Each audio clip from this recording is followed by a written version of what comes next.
or Hitler or Stalin or whoever. That's one way of being wrong. There are lots of other ways of being wrong. Well, that's the thing about life. There's lots of ways to be wrong, and And only fewer few ways of being to be right. right. So, when you ask what happens if you invert this structure, is you're going to get sucked into somebody's vortex where that's the going mode of existence in society. And just take Only 50% of the people in this country are on the dole, and so it's a very common outcome. Very easy to fall into. So, would you say, just in general terms, that they can't attain the possibility of happiness? They can't attain happiness, which is a possibility for a human life if they live rationally and according to, things that are real values, right? I mean, and I think that some people are have certain aspects of their life that are very work, and then there's these little things that don't work. So I'm not saying it's a black and white issue. Although until they know,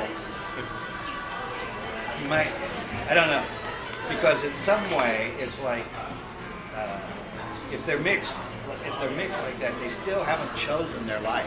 They don't know really how that works. In other words, they're just sort of, they've been raised, huh? They're malleable.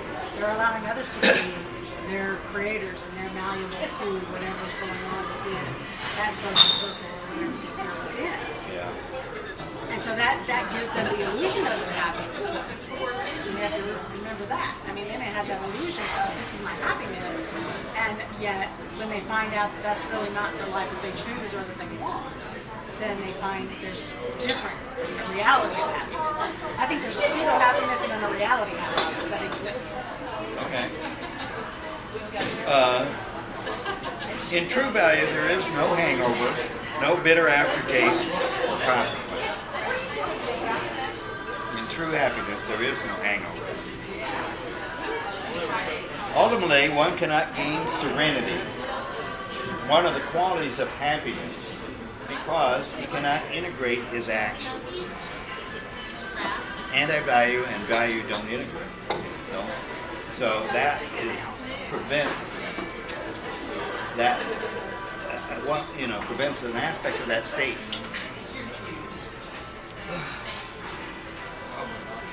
This, given our form of consciousness, opens up the need for a guide for our actions. Thus, the need for an ethics.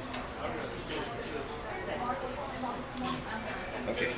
In The Virtue of Selfishness, Rand said, "What is morality? What is ethics?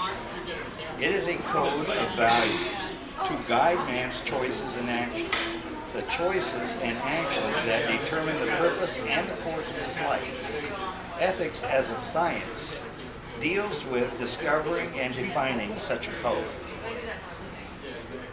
So in other words, it's right. Since we don't know, we're not given automatic knowledge. We're not like an animal. We don't know that. We got a system that's cut loose from all of that. Then, we have to find that.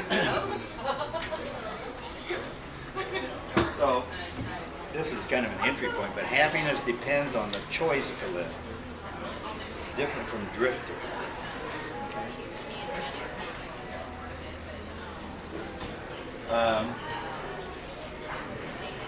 And it depends on the choice to live, which means to live consistent with the conceptual consciousness.